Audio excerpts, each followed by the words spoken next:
Duke basketball is the gold standard. We've heard that before from head coach Mike Krzyzewski, and that was the case once again in the Paris Olympics. Jayson Tatum wins a gold medal for Team USA. All that and more on today's episode of Locked On Blue Devils.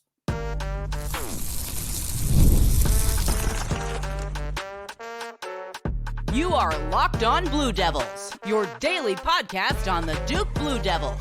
Part of the Locked On Podcast Network, your team every day. Hello, everybody, and welcome into another episode of the Locked On Blue Devils podcast. My name is JJ Jackson. It is so great to have you here with us on Tuesday, August 13th, 2024. Locked On Blue Devils is your one-stop shop where we discuss everything going on in the life of Duke athletics. We're taking a look at basketball today with Jayson Tatum having won a gold medal for Team USA in basketball at the Paris Olympics. Really excited to break that all down with our good pal Kevin Connelly, the site expert from Durham. If you have not done so already, please be sure to follow and subscribe to Locked On Blue Devils for free wherever it is that you get your podcasts. Also, make sure that you leave us a 5-star rating and written review if you're listening to us on the Apple Podcast platform. Really appreciate all the support that you guys bring us over there. Also, if you haven't done so already and you watch the show each and every day on YouTube, please hit that subscribe button to our YouTube channel. Like this video, share it with your friends. Our climb continues towards 2.5K subscribers, 2,500 of you guys trying to hit that subscribe button, and really do appreciate your support here on the program to help us chase that milestone down. Follow us on X at LO_Blue Devils, and I'm there as well at _JJ_Jackson_. Really fired up to get going on this Tuesday, and who better to have on the show with us than our pal, Kevin Connelly, once again, the site expert from Durham, who was watching a whole lot of the Olympics like the rest of us. And Kevin, we got another gold medal guy in the Brotherhood, Jayson Tatum, winning his second gold medal. How are you? I'm good, JJ. How are you? Very well. Thank you for asking. Pretty fun to watch the Olympics unfold, and we've got quite the Jayson Tatum discussion to have today, as he was all throughout the headlines with playing time and not playing and just all of that. But simply put, 12 men get the opportunity to play basketball for the United States of America for the 5th straight time in the men's basketball Olympics. The USA comes out on top, and Jayson Tatum was one of those 12 guys who gets a gold medal. Yeah, I mean, they call themselves the Avengers, and they got it done. I think a lot of people around the world were tuned in to that gold medal match against France on Saturday afternoon, and you walk away just amazed once again at the brilliance of Steph Curry. And I love watching men's basketball and women's basketball in the Olympics. I think it's so interesting just seeing the different NBA players playing for their country, and in some players' cases, not playing with as talented guys or a different group of guys. So I really loved watching the basketball over these last 2 weeks, and kind of what we predicted going back earlier in the summer, that Team USA does in fact capture the gold medal. It wasn't easy for them, obviously, especially in the semifinal and gold medal games, but they got it done. And as you mentioned, Jayson Tatum on the squad wins his second gold medal. What a year he's had. We'll get into his year in just a little bit, but just a bit of an up and down ride for Tatum in the Olympics. Had a long summer winning the NBA Finals for the Boston Celtics, and then trying to take some time off. He was the last guy of the 12 players to arrive in Las Vegas there for training camp, but people immediately thought that Jayson Tatum would make an impact on this team. He was such a big part, their second leading scorer in the 2021 Tokyo Olympics to help Team USA win gold. But when you look at his journey through this 2024 Olympics, what do you think back on, Kevin? I think everyone's going to look back on the two DNPs in the first game of pool play against Serbia, and then in the semifinals again against Serbia. And Steve Kerr said after that first game of pool play, which was 2.5 weeks ago almost, that he felt like an idiot not playing him, and he's one of the best players in the NBA, but he said it came down to matchups, and against Serbia's bigs, he wanted to utilize more of his bigs than his wings, and I think a lot of people scratched their head around that.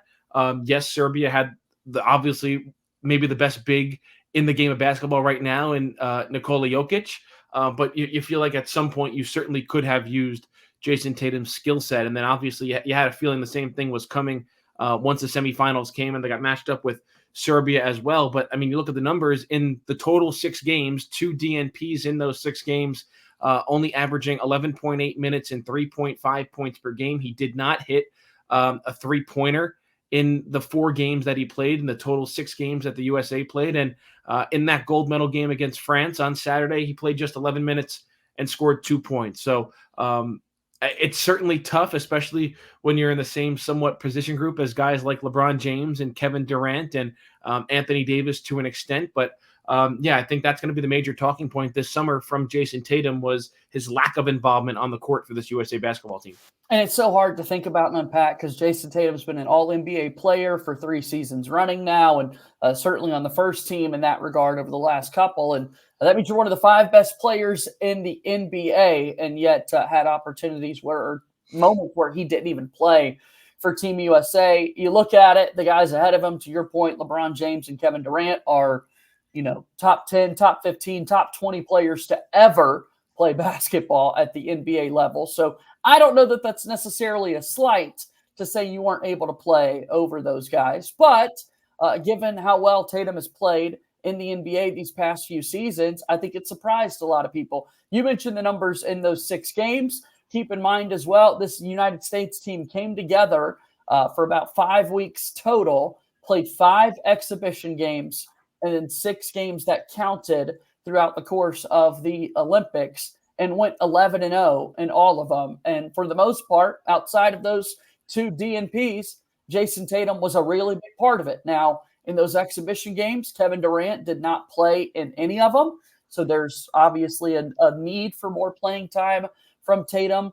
But just thinking about it, there are just so many different factors that you can look at with this. Yeah, and there were a lot of ups and downs. And you look at the perspective from the head coach and Steve Kerr, and I mean, his job wasn't really to get all these guys playing times at certain points, right? I think it was in the second game of pool play, Joel Embiid didn't play.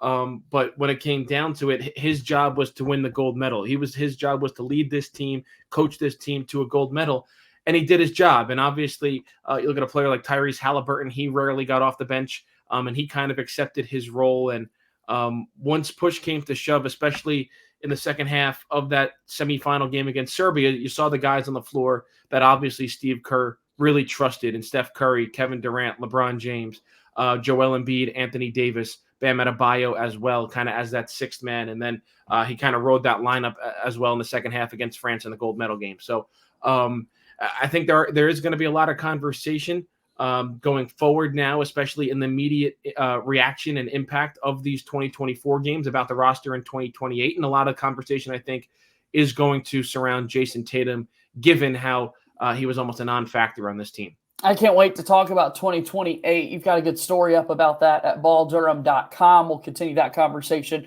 here in just a little bit. I want to talk about the year that Jayson Tatum has had and just an overview of Duke basketball in the Olympics. The Blue Devils have been pretty good over the years. We'll unpack all of that after we take this first time out here on today's episode of Locked On Blue Devils. Locked On Blue Devils here today is brought to you by our friends over at eBay Motors. Passion, drive, and patience. It's the formula for winning championships, and it's also what keeps your ride or die alive. eBay Motors has everything that you need to maintain your vehicle and level it up to peak performance. Superchargers, roof racks, exhaust kits, LED headlights, and more. Whether you're into speed, power, or style, eBay Motors has you covered. With over 122 million parts for your number one ride or die, you'll always find exactly what you're looking for. And with the eBay Guaranteed Fit, your part is guaranteed to fit your ride every time, or you get your money back. Because with eBay Motors, you're burning rubber, not cash. With all the parts you need at the prices you want, it's easy to make your car the MVP and bring home huge wins. Keep your ride or die alive at ebaymotors.com. Eligible items only. Exclusions apply. eBay Guaranteed Fit is only available to U.S. customers. eBay Motors, a proud sponsor of Locked On Blue Devils. Onward we go here on today's episode of Locked On Blue Devils. I'm JJ Jackson alongside Kevin Connelly, the site expert for Ball Durham. Jayson Tatum wins a gold medal for Team USA, his 2nd gold medal in basketball, having been a part of the Tokyo Olympic squad that was played in 2021. A big run for him, a big year for Jayson Tatum, who is now a 5-time NBA All-Star. He wins his first NBA championship in June. In July, he's able to sign a new 5-year, $315 million extension with the Boston Celtics. And then here in August, he wins gold medal for Team USA. What a summer. What a year that this has been for Jayson Tatum. Yeah, it's been impressive, and you can throw in there as well getting named to the cover of NBA 2K25. I think he was on the cover of Sports Illustrated as well, and I also believe I just read that he welcomed a new child into the world as well. So it has been a very busy couple of months here for Jayson Tatum. And just to add on to that point about the contract, right now it is the richest contract in NBA history. It'll be upended, I think, by Luka Doncic next summer, but at least for this upcoming NBA season, Jayson Tatum is going to play on the richest contract ever signed in the history of the NBA. So, a lot of headlines surrounding him really since February. You could push it even now to June, July, and August. But he gets another gold medal, and hopefully for him, he'll have some time to unwind and relax because NBA training camp is going to be here before you know it. He is certainly one of the best players in the entire world, and a big year that he's had. Former Duke basketball player, obviously love him within the Brotherhood. We saw him last summer out at a couple of the Peach Jam and recruiting events, sitting there courtside next to John Shire and the coaching staff. Throughout the entire season, he very frequently is donning the Duke logo on the things that he's wearing from time to time. Kyrie Irving, for a while, had kind of been the guy everyone kind of points to when you think about Duke in the NBA. Has that officially switched to Jayson Tatum? Like, if we were to go poll 100 people, Kevin, and said, who's the first Duke player in the NBA that you think of? Has Tatum taken over that number one spot, you think? You know, I would say yes, but I think it would still be very close just because of Kyrie Irving and kind of the base and he's been around a while, and the foundation he's built and the fan base he's built in the NBA. But I think right now you'd have to side with Jayson Tatum, just how his stock is consistently risen really over the last year and a half. Really exciting to see what these next couple of years look like for Jayson Tatum and whether or not he's going to be a part of Team USA in 2028. Again, that's a conversation that we'll have in just a little bit. We look at what Duke basketball specifically has done at the Olympics now. Jayson Tatum becomes the very first player in the Brotherhood to win 2 gold medals. 6 other Duke men's basketball players have won gold at the Olympics, all with the United States. Jeff Mullins in 1964, Tate Armstrong in 1976. Both got their gold medals before professional players could make the team. Then famously, you've got Christian Laettner, the only college player on the Dream Team in 1992, famously selected over Shaquille O'Neal. Grant Hill, now the managing director of Team USA Basketball, won gold as a player in 1996. Carlos Boozer was on the Redeem Team in 2008. And then Kyrie Irving got his gold medal after winning an NBA championship in 2016. He had a similar run to what Tatum is experiencing this summer. Kyrie won gold at the Olympics back in 2016. So that's a good list of players there, Kevin. Not many other schools are able to rattle off those many names that have won gold medals in basketball. No, not really. And even flip over to the women's side this year, Chelsea Gray wins another one. And then great point. Duke women's basketball head coach Kara Lawson was an assistant on the Team USA coaching staff, and they had a nail-biter also against France. So a couple of gold medals eventually going to make their way back to Durham, I would imagine, in the next couple of months.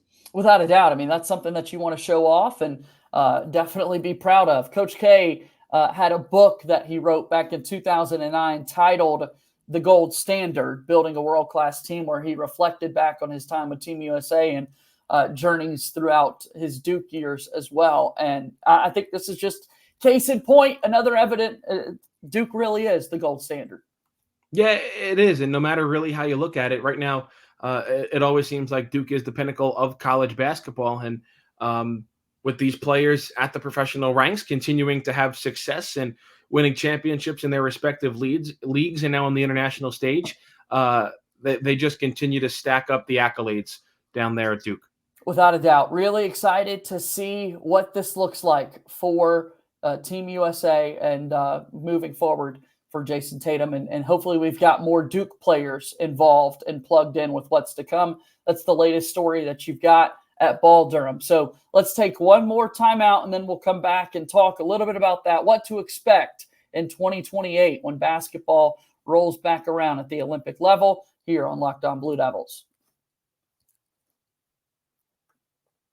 All right, Locked On Blue Devils today brought to you by our friends over at FanDuel. This summer, FanDuel is hooking customers up all summer long with a boost or bonus daily. That's right, there is something for everyone every day all summer long. So right now, you can head over to FanDuel.com and start making the most out of your summer. FanDuel is an official sports betting partner of Major League Baseball.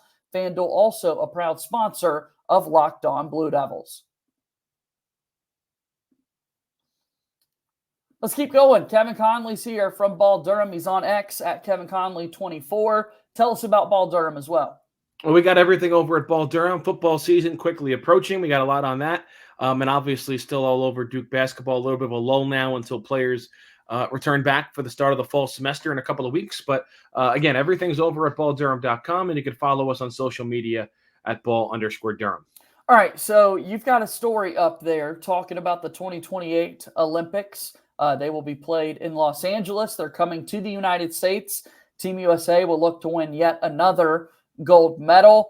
Tell us about the story that you put together, Kevin. How did you get there? What thought did you have that you're like, you know what, let's put this together? Well, there's a lot of talk and chatter, obviously, around the USA basketball men's Olympic team and a lot of forecasting of who could potentially be on that 2028 Olympic roster with presumably guys like Steph Curry and LeBron James and Kevin Durant calling it quits now after this Olympics. So, and also just trying to predict what the NBA is like in 4 years, which is very difficult to do. And I think there's a way you can make a case where Duke basketball program could have 4 former players on the 2028 Olympic team. Obviously, each player comes with a little bit of question as to how and if they would make the roster. But there is a path, I think, for this Duke basketball program to have 4 guys on that 2018. All right, let's go through it one by one. Those 4 guys that could be factored in. We got to start with the guy we've been talking about all show long so far. That's Mr. Jayson Tatum. He'd be going for his 3rd Olympic gold medal, something that not many people in the world have ever been able to do before in basketball, but the likes of Carmelo and LeBron James, Kevin Durant. Now KD's got 4. Several guys have 3. What a big honor that would be for Jayson Tatum. Yeah, you joined rarefied air if you get 3 Olympic gold medals. And obviously the big question would be, with his limited role this year, would that impact his decision to play in 2028? And Jayson Tatum has said no.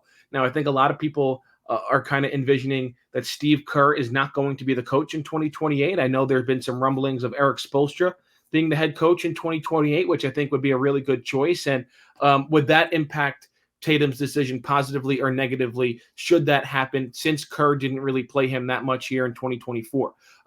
My prediction is he would play in 2028. You know, Jayson Tatum, and he is a historian of the game. He is a big basketball fan. He knows the guys that have 3 Olympic gold medals, and he would certainly want to be a part of that club. So I think he would play in 2028, really regardless of how the coaching staff shakes out. Another guy who I think could be a real lock for this roster is Paolo Banchero. All you have to do is go back last year. He was on Team USA in the 2023 FIBA World Cup, and it was a disappointing 4th place finish for the U.S. But if you remember, really the expectation was Paolo was going to play for Team Italy. And then it was only a couple of months before the FIBA World Cup where he was like, no, let's pump the brakes on that. I'm going to play for Team USA. So it seems like he has committed to USA basketball, and he wouldn't play for Italy should they qualify in 2028. And the way he's developed at a rapid pace now in the NBA, give him 4 more years. I think not only is he going to be on the roster, I think he could be their starting power forward, depending on if guys like Bam Adebayo or even Anthony Davis would return for another run at gold in 2028. And we've got a couple more players to go, and then there's certainly other Duke players that play for other countries and whatnot. But the Banchero and Italy versus Team USA kind of conversation that was had a season ago, you just kind of made the point there, Kevin. There's no guarantee that a country like Italy is going to qualify for men's basketball to be there. At least you kind of know if you're Paulo, well, Team USA is going to be there. And I know for sure I'd have that opportunity to play in the Olympics.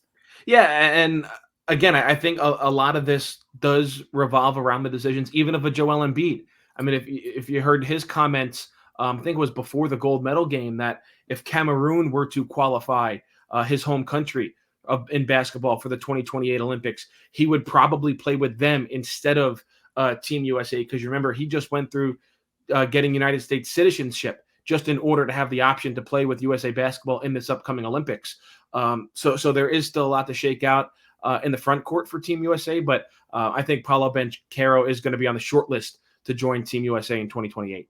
All right, that's two of the guys. Who's the third player that could be there with the United States team? Well, we talked about Paulo Banchero, a former number 1 overall pick out of Duke. Let's go to another number 1 overall pick out of Duke, and that's Zion Williamson. And this comes obviously with a ton of questions because with Zion, it's not the talent. It's always his health. Is he going to be healthy enough to play? Is he going to be in shape to play? Say his season ends in April or May. Is he going to stay in shape all the way through the summer until July and August when the Olympics come around? There's no debating his talent. When he's out there on the floor, he's probably a top 15, top 20 player in the entire NBA. And he's versatile in terms of defending. And obviously, it feels like in the FIBA rules, which do tend to be more physical style of basketball and how you're really just able to knock the ball right off the rim, I feel like Zion would be almost a perfect piece for a FIBA basketball competition. But is he going to be healthy enough? And it's almost impossible, especially for him, to predict what his future is going to be in 3 or 4 years, given his health and how he has most of his injuries from the waist down. So I think Zion is certainly a person that is going to be on Grant Hill's list if Grant Hill is still the general manager of Team USA basketball heading into the 2028 Olympics. But for him, it all comes down to health. I don't know that I have no greater request or hope or dream for Team USA basketball in 2028, Kevin, than for Zion to be on that squad. I mean, that would just be incredibly exciting. It's really awesome thinking back to the last few weeks that we've had watching Team USA and knowing when you log on to X and you're reading along with everybody else, rooting for the same team, for all of us to be together again, rooting for Zion Williamson, the basketball player, because he is just that dominant. And to your point, physically imposing, and just seeing other countries have to deal with Zion in 2028. Like, man, I really want that to happen. Yeah, and you want it to happen, but again, it does come down to, is he going to be healthy enough? Is he going to be in shape enough? And also, you look at it in terms of a basketball fit. In FIBA basketball, everyone talks about matchups, and it feels like he would be that matchup nightmare, barreling down the lane like you saw LeBron James do a couple of times during this Olympic Games. When he starts getting downhill, there's really not anything on these other teams that they could do to stop him. And not to compare Zion to LeBron, but Zion's like that bowling ball. Once he comes running downhill, there's not much anybody can do to stop him. So, I think a lot of people are keeping their fingers crossed that he will be healthy enough and still be performing at a high level in the NBA to try and qualify for the Olympics. Who's that last player? Oh, I think it's what everyone's kind of waiting for. I know some people had their fingers crossed that he was going to be on the end of the bench this year, but that's the man who's yet to play a college basketball game in Cooper Flagg. And with Cooper Flagg, assuming he hits all the benchmarks that everybody is expecting of him, he is going to be a superstar in the NBA. But I think the question right now is 2028 too soon for him to make his Olympic debut? I think, again, assuming he is the player that everyone projects him to be, he's a lock for 2032. I know that's a big number for probably people to grasp their heads around, but you look at Cooper Flagg and right now what he would be towards 2028, he'd only be 21 years old. And there's only 2 players who have ever made the Team USA basketball roster being under 22 years old. And that was Anthony Davis in 2012, and that was Keldon Johnson, who made the 2021 team, and he was a last-minute injury replacement for that Olympics that was delayed a year by COVID. So those are the only two players that have ever made the Team USA senior men's national team under the age of 22, and Cooper Flagg would only be 21, and he would just be finishing his third NBA season. So would he be seasoned enough to make the 2028 roster? Given what he just showed before playing one college basketball game with the USA Select team in training camp with this current men's senior team, and all the reports and videos that came out, it seems like he's going to step right in and be a dominant player from day one in the NBA.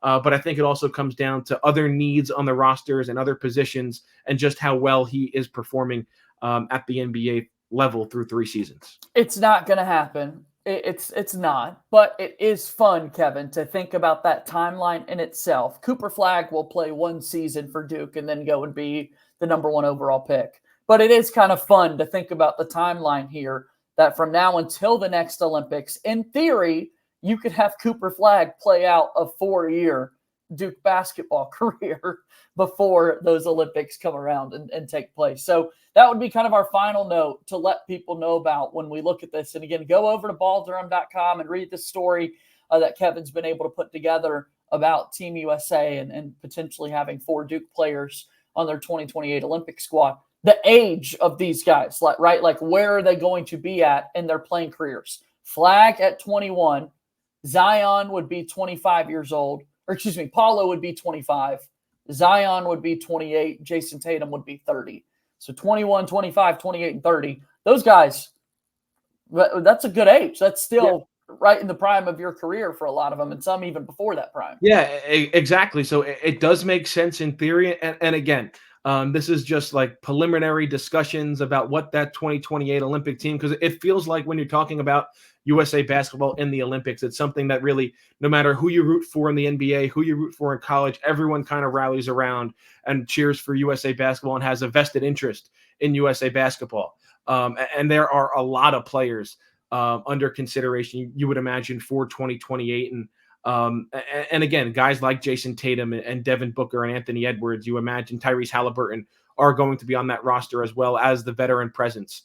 And who's going to be the guys that fill the other holes in the roster that are obviously going to be there with guys like Steph Curry, LeBron James, Kevin Durant, and who knows who else doesn't play that was on this year's team. But certainly interesting to see. And I would be surprised if there's not at least two Blue Devils on the roster. But like I said, I think there is a pathway for it to get up to 4. We live in a very, very talented basketball country. It is so difficult every time a World Cup or the Olympics come around that you got to cut that roster down to just 12 guys, but they do it. They win the gold medal, and it's pretty awesome. So there's a look at Team USA in 2028 in the Olympics. You mentioned Flagg. We would presume to be a lock for the Olympics in 2032 when they go to Australia. That's got us thinking as well. I teased this a moment ago, Kevin, but are there other possibilities out there for Duke players representing other countries? Like, what could you possibly see in those 2028 Olympics for other squads? Well, I think the first one that comes to mind is RJ Barrett, right? With Team Canada, and, really disappointing for them, not even getting to play for a medal, losing to the host country in France. And, I think they got a tough draw. France did not play well at all in the group stage, but they looked like a different team once the knockout stage came, and Canada got matched up with them, and you're playing France in France, and they got knocked out. I think you look at South Sudan, if they were to qualify again for the Olympics, could Kaman Malawak have a much bigger role than he did in this Olympics, only playing a couple of minutes per game. And then I think when you look at just 2028, 2032, you mentioned 2032 in Australia, could Tyrese Proctor carve himself out a really nice professional career, whether it be in the NBA or overseas, and try and lock on with Australia, who does have a rich basketball history in the Olympics. So I think those are some of the names that come to mind right off the bat. But like we said, it feels like things around here change a lot in terms of the Olympics and who's playing for what team and what country. But those are some of the non-players in the Team USA pool that I would keep my eye on. Yeah, Jack White putting together quite a career in Australia as well. He's had some senior men's basketball experience himself, not on their Olympic squad this season, but maybe that's in Jack White's future for Australia as well. Who knows? Kevin, this has been awesome talking about the gold medal games. Once again, Jayson Tatum is a gold medalist in the Olympics. And you're a gold medal guest if I were to give out those awards with how frequently you come on this show, Kevin. Thanks for stopping by once again, man. Thanks, JJ. Appreciate it. All right. That's Kevin Connelly joining us from Ball Durham. Go check out his website, balldurham.com, at ball_Durham on X. Subscribe to Locked On Blue Devils on YouTube. Shout out to all of our everydayers out there. And make sure you subscribe to our podcast feed as well. That's going to do it for today's show. As always, go Duke. I'll talk to you tomorrow. My name is JJ Jackson. Thank you and good day.